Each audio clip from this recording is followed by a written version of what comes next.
Hey guys, week 7 here. We're going to talk about Operation Stage. I'm gonna bring in some real world lessons here, so you'll have to bear with me as we do this. But what I wanted to do, I guess, first before we start is I realized that I never understand the school weeks, so I always get it wrong. But the February 28th, which I had for the check-in, is during your reading week. So I'm actually going to move it to, I'm going to move it to the 7th, March 7th. So we're going to go March 7th as the check-in date instead. Okay. And then the end of March for the other check-in date. So anyway, so I'll put that in the eCentennial notes as well. If you haven't told me what your group is, please do that. I'm going to start sending you stuff that I find as well online on your groups as well. I'll be interested to talk to you guys about how things are going. I won't lie, the notes out of today's lesson are going to be for you guys. It's going to be very theoretical, and I'm struggling with how to kind of make this real for you because the concepts here that we're talking about are organizational concepts. So, no disrespect to your intelligence or what you know. You don't know what you don't know. And organizations that are going through these changes are struggling with things. Struggling with not just the concepts of digital or, they're struggling with the concepts of digital, how to sell online, how to find new customers, how to talk to new customers, how to retain old ones, how to cross old and new channels. They're also struggling internally as well because they have no idea how to, keep groups functioning that are built for, one specific channel. All along we've talked about how retailers have been kind of doing the same thing for about 20 years and do it very well. The issue now becomes is how do they break out of that and start to do things differently? And so there's kind of like lots of ideas here about how you do this. The hard part for you is you don't have, because even the practical that I'm going to show you in a minute, or I'm going to show you in a few minutes, or I don't know, whenever I get there, probably about 10, 15 minutes from now. Even at that point, you don't have the benefit of seeing what I see, for example. So where you're going to wind up coming in is going to be kind of midway through the process. A lot of what you guys are doing, because you're going to be a single point. I mean, if you read the article, in today's eCentennial on week 7, digital, all these pieces that you guys are skilling up for, like mobile, socials, all of this stuff. Traditional retailers don't understand how to do these, right? And you know this already. We've talked about it a million times. And so your role is going to be part of being a cog in this machine of trying to get the whole team to move together. And what you're going to struggle with is, the organization is never going to really look like this. It's going to wind up looking like this kind of diagram below.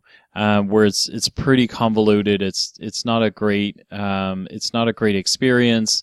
What you're going to wind up getting is kind of this hybrid design, and so you're gonna wind up in this place where it really is going to be a bit tough for you, right? Because while he's saying that, while Chris Jones is saying, hey, listen, like, you really want to get to this kind of one retailer, one team idea.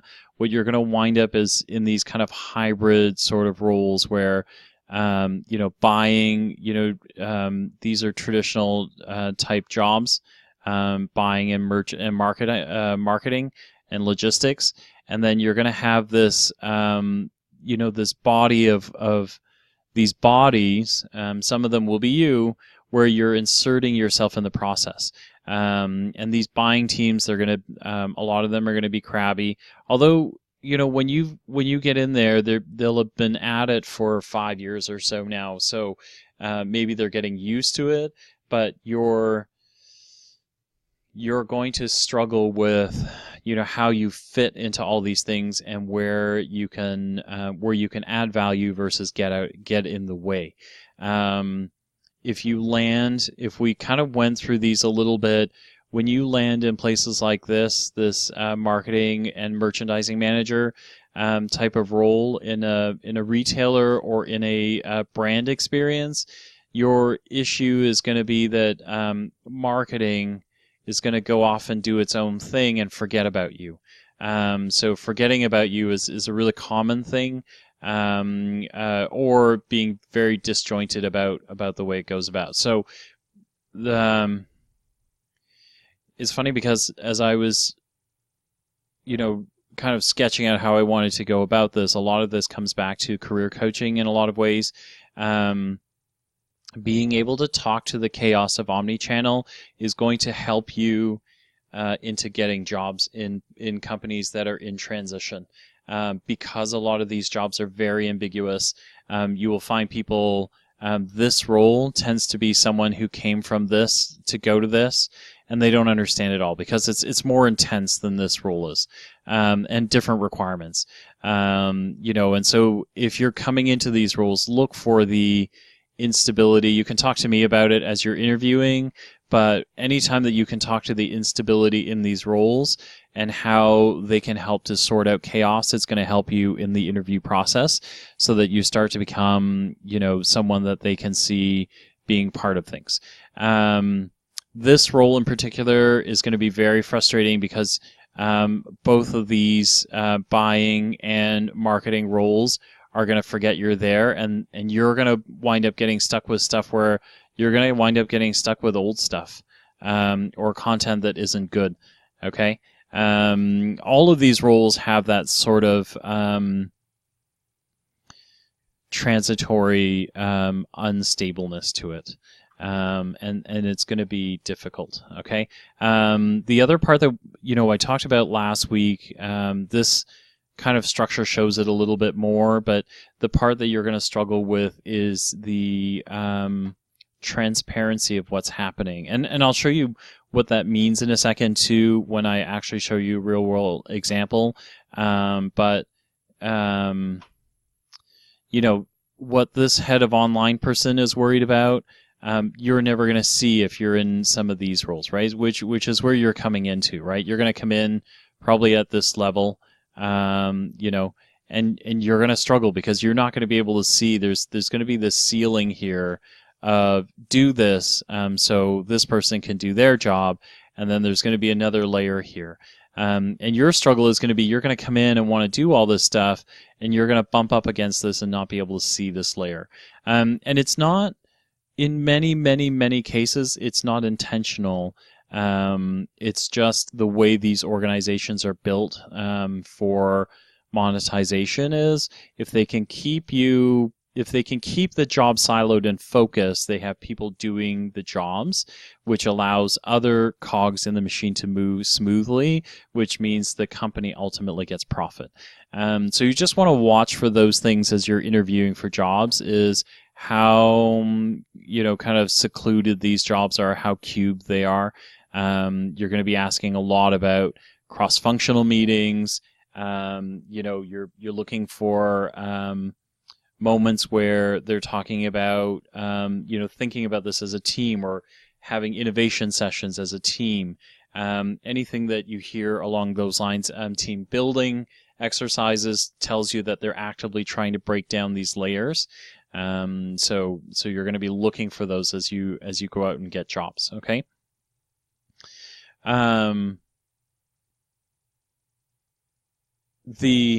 The book, you're going to be into volume 2 now. If you're so inclined to read the book goes into more administrative or operational processes about how these jobs move around. Where do you take this guy so you can start getting to kind of one retailer, one team?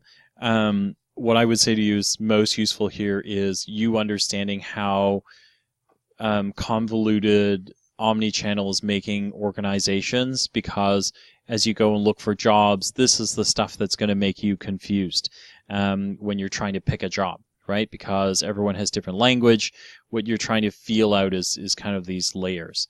Okay, so if anything I would take out of this is a bit of a career coaching, is you're looking for these layers and how cubed these jobs are, because those are, having known you guys for almost a year now, I would say to every single one of you, that's what'll make you unhappy, is kind of these kind of cube jobs.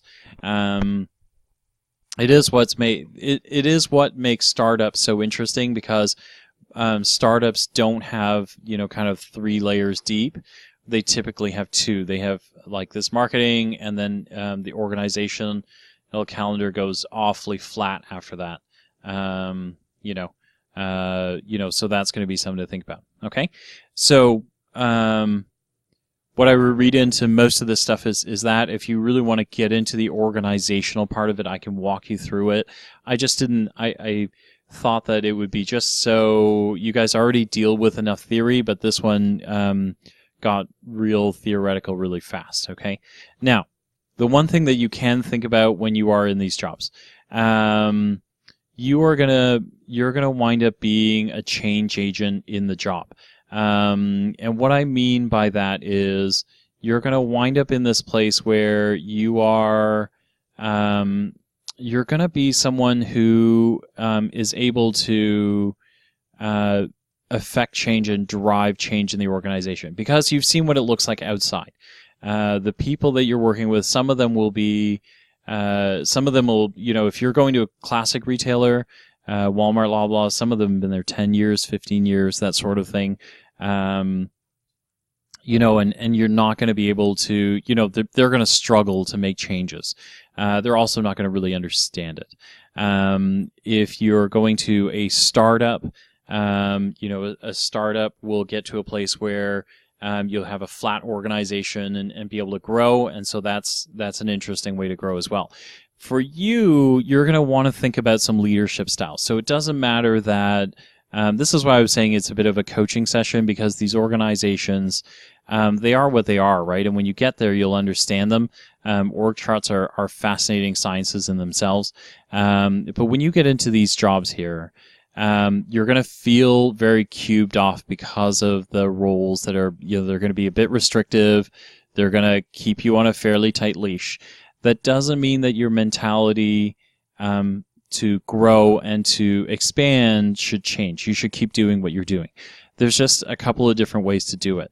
In our class, I'll leave it to you to figure out who you are, but in our class we have, different leadership styles. And so Chris Jones calls this, kind of the ways to scale, mature, and grow. This is as much about how organizations grow as it is about leadership as you as a person, and then leadership within the organization. There's kind of all sorts of ways to do this. And so, if you kind of look at this, here's what I would say to you. So I would take multi-channel, not think about that for a second, okay? So I would cover that up and make it go away. Where a lot of people go. So if you want to be, your leadership style can be any one of these: rebellion, distributed, or focused, okay? And they're very different styles. So a focus style becomes what I think most startups strive for. So this is a what do I call it? Startup style, right? So this is a open concept discussion sort of place.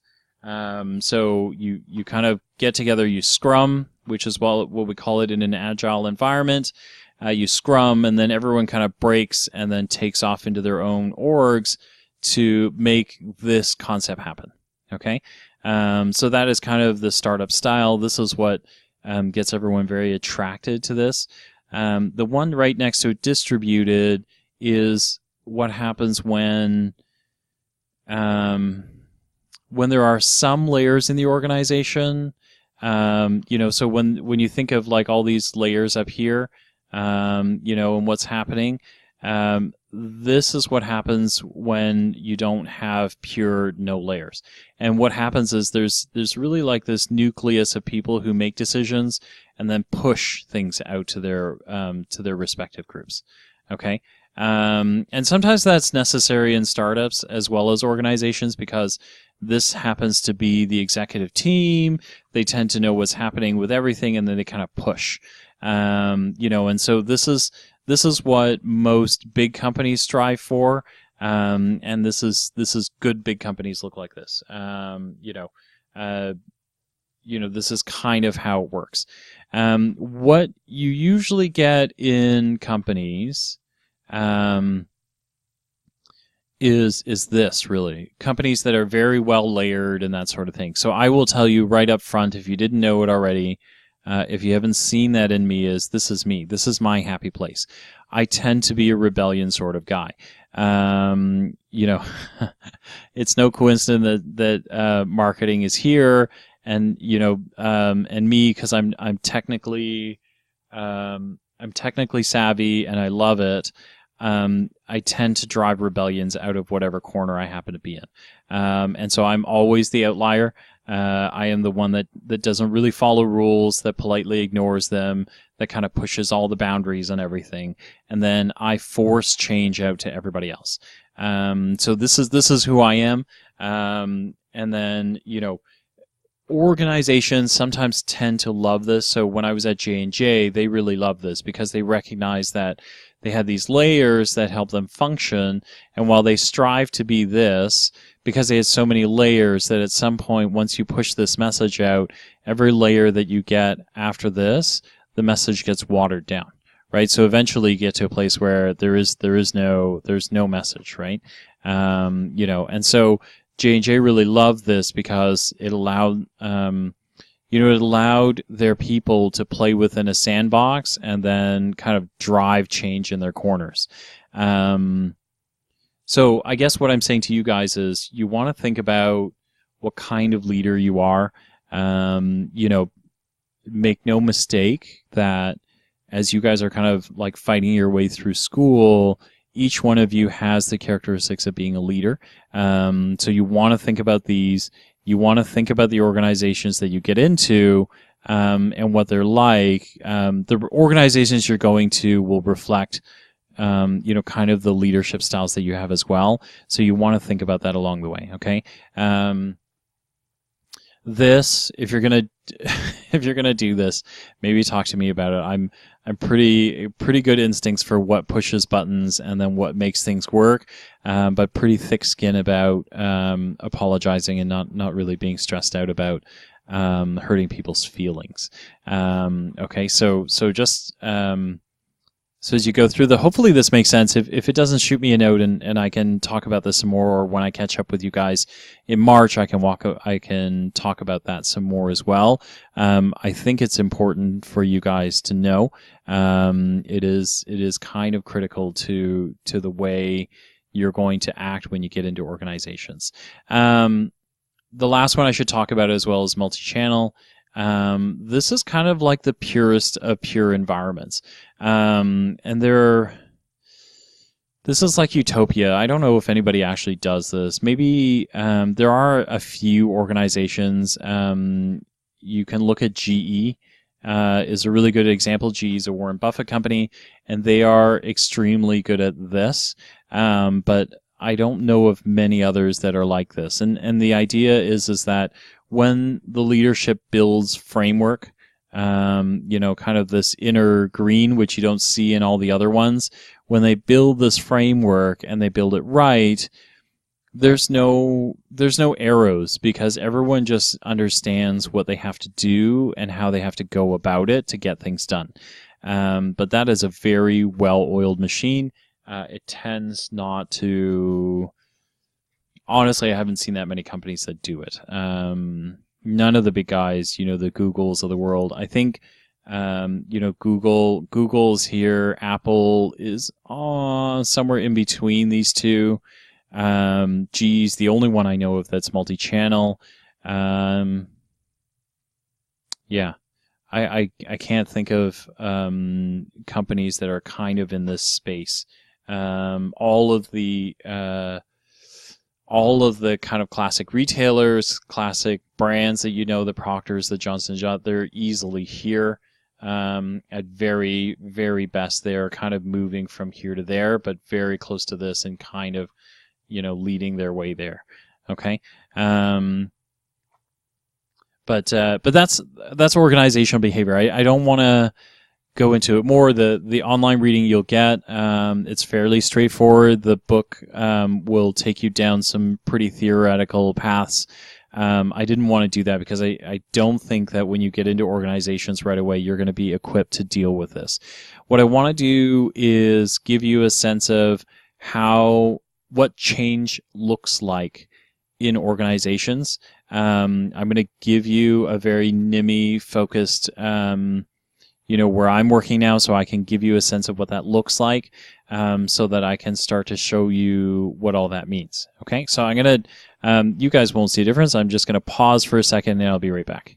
Okay, guys, I am back and you're looking at what you're looking at. So just so you know, I'm using OneNote, Microsoft OneNote to kind of take notes.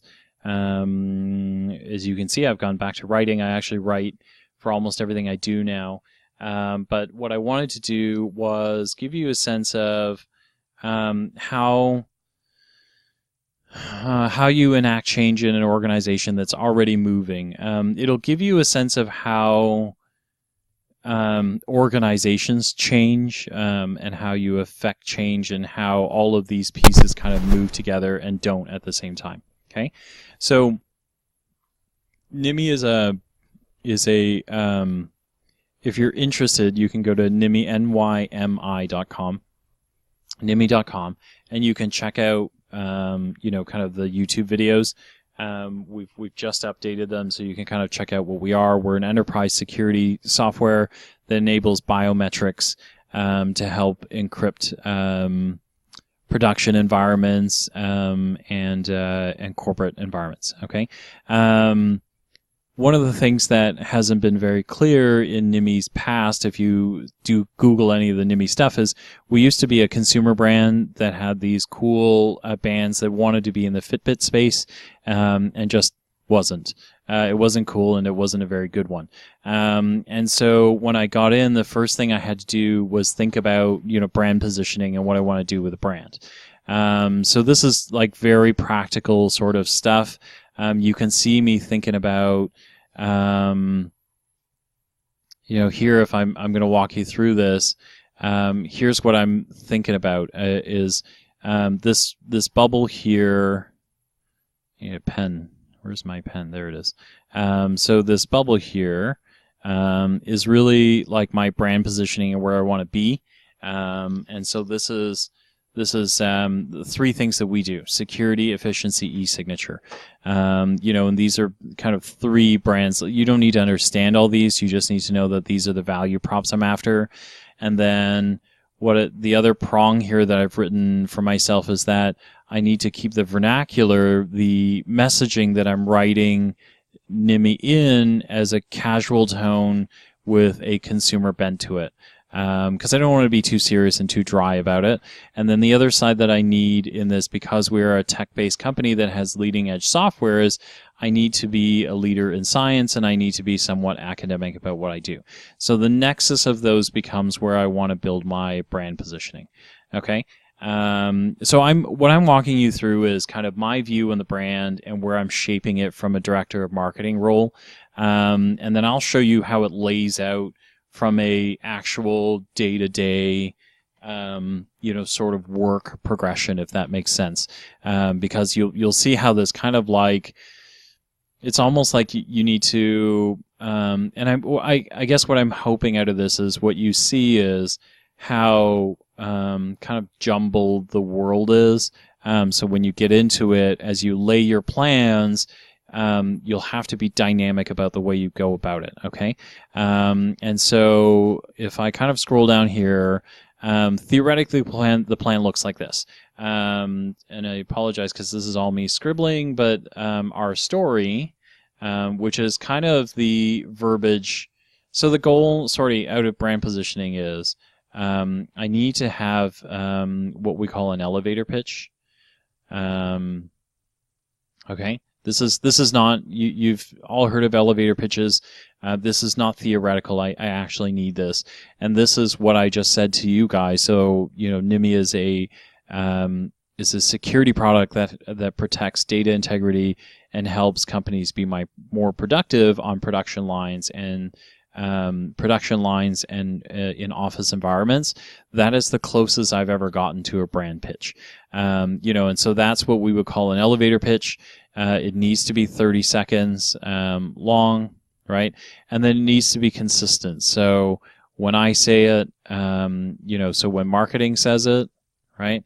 When sales says it, when your C-suite, so that's the CEO, the chief marketing officer, which I guess is me, but the chief operating officer, the VP of sales, like all that kind of stuff. When the C-suite say it, everybody says it the same, and then right down to kind of everyone who works in the company, right? So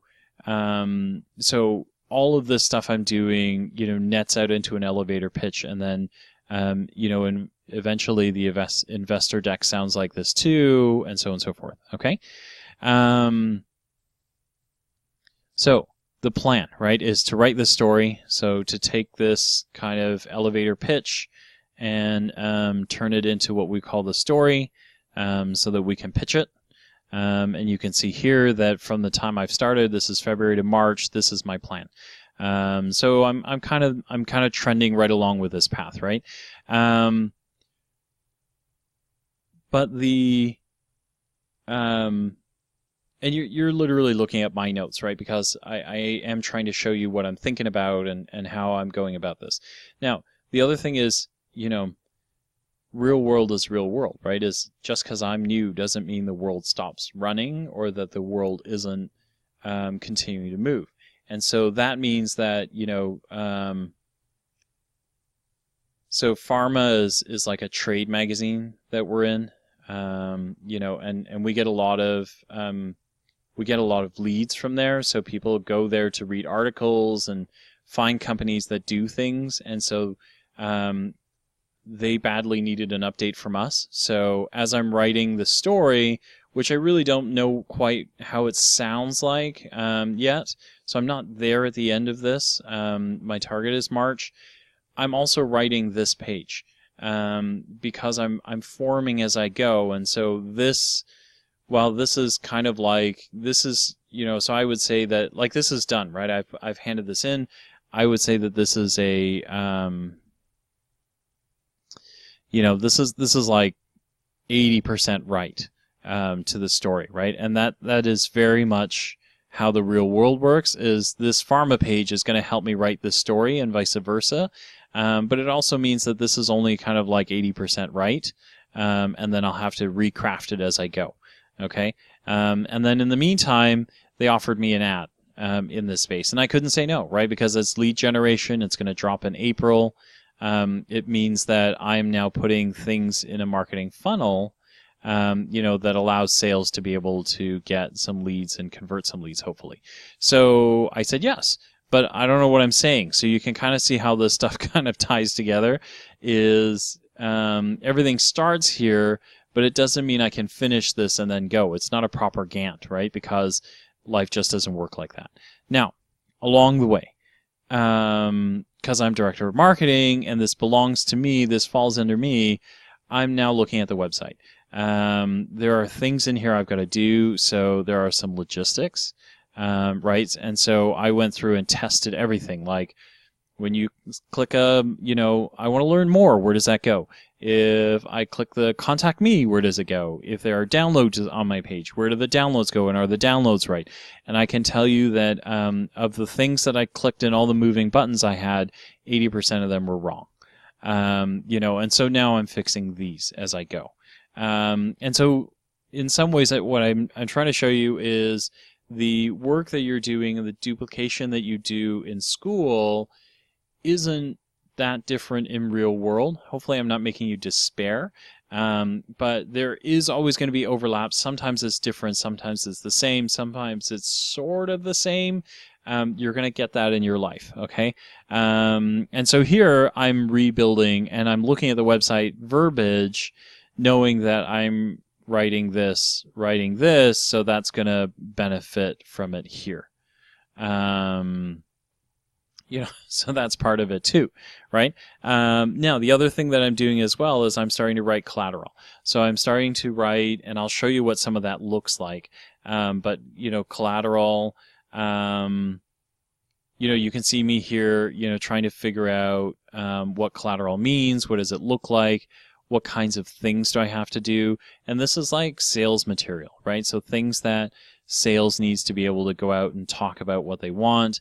Again, you can kind of see the theme here is I'm kind of like, I don't know, this is third week, so let's say I'm 75% done in the month, and also in my messaging, it means that now the pharma page is 75% right, the website's going to be 75% right, and my collateral is going to be 75% right.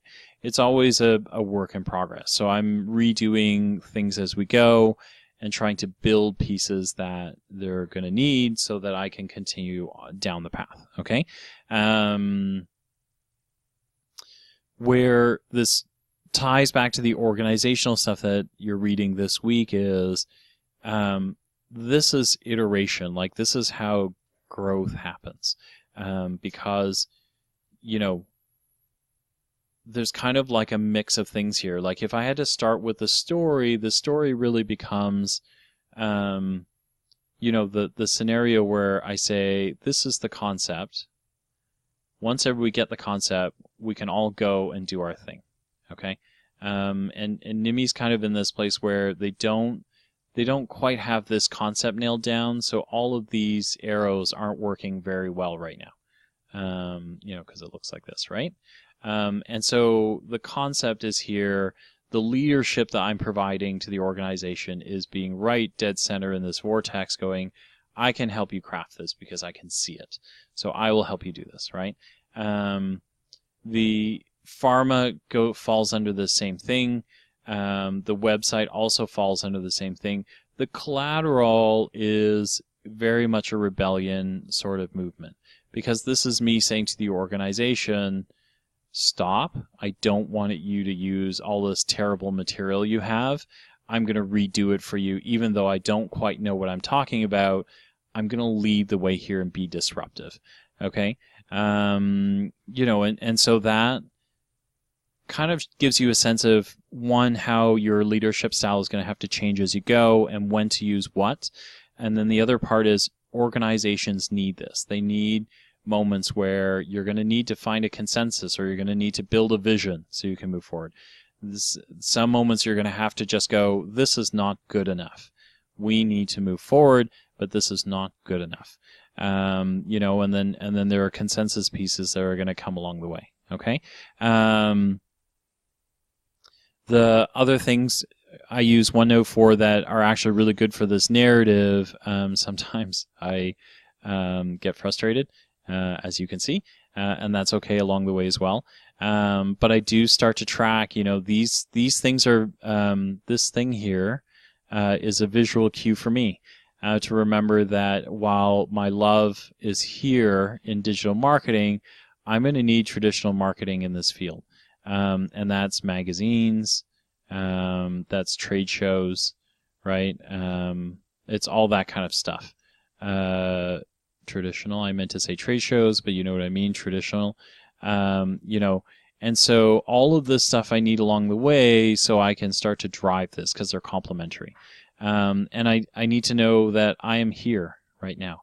So the balance for me, there's a ton of traditional and a tiny bit of digital. And then when I get here, then I'm going to be able to move up. And then when I get here, I can start to tip that balance. Okay. But right now, the reminder is I'm here. I'm literally, we don't have anything. So I'm pretty much down here right at the bottom and trying to move my way up. Okay, so this is how I think about things. This is what I'm worried about, right? So when you have when you're starting with your story, you are down here, and then I need to drive awareness. I need to drive some appeal, and then and then I need to get movement, and then I need to advocate for thought leadership. Okay, so that's kind of where I'm going. I don't really know. I think I was really frustrated here, but the one that kind of NIMI falls in is the goldfish pattern in terms of consumption. So this is in Philip Kotler's. You thought I was going to push my own book, didn't you? I thought you all did, but I'm not. Marketing 4.0. Sorry, I wrote that backwards, but it's been a long day. But Marketing 4.0 is the book. I would read it if I were you. It's a very, very good book. Kind of talks about how traditional marketing isn't really that thing anymore. The most classic pattern for for marketing now is either a funnel or a trumpet or a cone, right? We talk about that a lot. For me, I'm in a goldfish or bow tie pattern, which is really the kind of thing that the most ideal is not a funnel, it's a bow tie. Because you drive lots of people in here, you find conversion moments, and those people turn into far more people when they come out the other side. What I have is, because I have a very specialized product that I'm marketing, I get lots of people who come in. I get some people who are interested. I'll get lots of people because of their support groups who will show some interest, but eventually that'll narrow down into a small group that will actually purchase at the bottom here. Okay? And so what that does for me is it says to me, if I need to drive these different stages of awareness, I need pieces in here. So let me see if I can draw this goldfish again. I'm constantly torturing you with my, phenomenal drawing abilities. Actually, that's not too bad. Maybe I spoke too soon. It's kind of pointy. Anyway, and so to me, let me take out this bow tie, because the bow tie is great, but it's not really achievable for me right now. So for me, what the trick here is if I'm going about it in this pattern, and because I belong to this kind of neighborhood, I'll tell you what this diagram says to me is. It says to me I need, once I've got the story, I need to be able to be a thought leader. I need to have I need to be a thought leader. I need to be an industry leader. And then I need to be a destination for knowledge. And I'll show you why I think that. Okay? And so why I think that is, one, I have to be able to attract many, many, many people into this funnel. And the way I do that is going to be as a thought leader. So I'm going to be looking for content, like really thoughtful content, things that will probably go beyond what we do. The things that I'll want to get into, let's see if I can scroll over here. I'll want to get into things like, being a thought leader in security. So if NIMI's worried, then everybody else should be worried. I'm going to be a thought leader in productivity. So what are great best practices in production and on your lines, or how to keep people motivated so they're working hard for you. And then the other one's going to be around data integrity. So how do you keep your stuff moving but keep good data and good numbers so that you're kind of always looking at the right things. Okay, so this becomes thought content that drives a lot of people to me. This funnel, how this works is I'm going to get a lot of people here, but people that are going to matter, who can make decisions here, are either going to be C-suite, right? So you're going to find some CEOs, COOs, heads of IT and IS and things like that, who are going to go, you have cool shit, I'd like to talk to you more. You're going to get project managers who are looking for, kind of innovation. You're going to find innovation directors, that sort of thing. Now, here's where the wrinkle is I'm going to find these people, and so this crowd that's going to be really large, because you're going to have lots of fans in here and that sort of thing, it's going to narrow down pretty quick, because they're going to realize, hey, this is pretty special, this NIMI thing. Not all of us can use it. So you're going to be left with this group here. This group will then pass it back out to the next level down, right? And so that's going to be, operational people.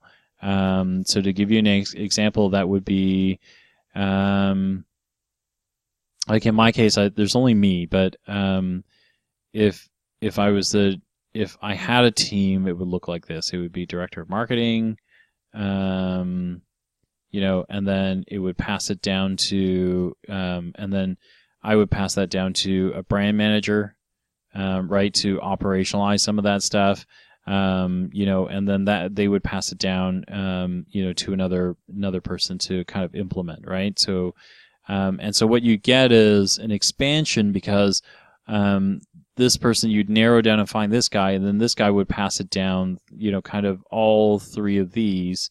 And so you kind of get the swell of people who go, hey, this is all cool shit, who would start to, narrow in. And then at some point, this guy goes, hey, you know what? This is not for me. It's too, if you guys want to do it, it's great, but it's beyond my scope, or it's out of my reach, or I'm just not the right guy. Maybe it's this guy and this guy. So then that's when this narrows again. And then eventually it becomes this guy going, I have the money, I'm saying yes, but this is your guy who's going to run it, which is kind of when you get to the bottom here. Okay, so that's kind of how this works. That's how I apply models. And again, from a operational standpoint, you'll see this stuff start to happen. And the thing is, like, think of all the things that I'm thinking about now. And so if you come into an organization and you're going to be this person who is running socials, or you're doing digital, or you're doing content, the only thing you're probably going to get out of this is me saying, hey, listen, I want you to be very focused on this stuff, right? Be very focused on this. And you're going to go, why? Why am I writing all this when, when I look at the rest of it and I look at all of this stuff, our story's not done. Our, Pharmatech or the pharma landing page isn't right. The website isn't right. But that's kind of where you fit into this, is you're going to have to start to figure out how you look at, kind of bigger picture stuff and how it works. And so you'll see, this is me, starting to look at the industry.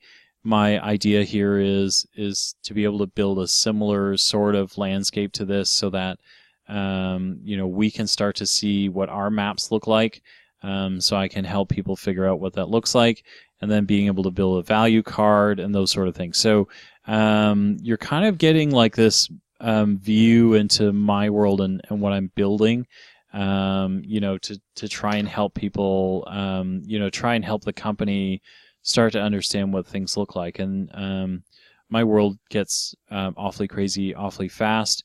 I will show you what 80%, or maybe even less than 80% really looks like. Let me see if I can sign in. I don't think it's going to let me do it. Okay, let me go back, because maybe I already have it in OneNote.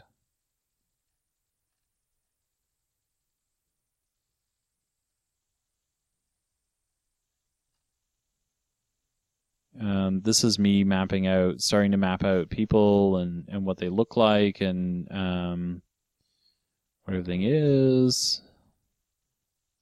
That's my plan thoughts. Sorry. I'm just looking for, no, I don't have it. I'll show you next time, or I'll bring it with me next time.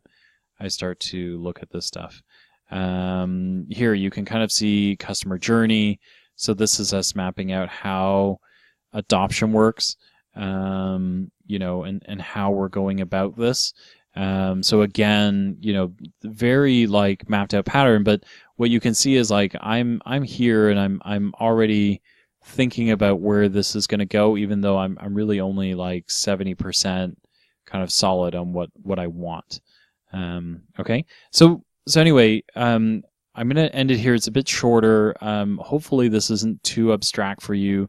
I just really wanted to give you a sense of what we're thinking about and how really kind of move things forward. And then how convoluted organizations really are.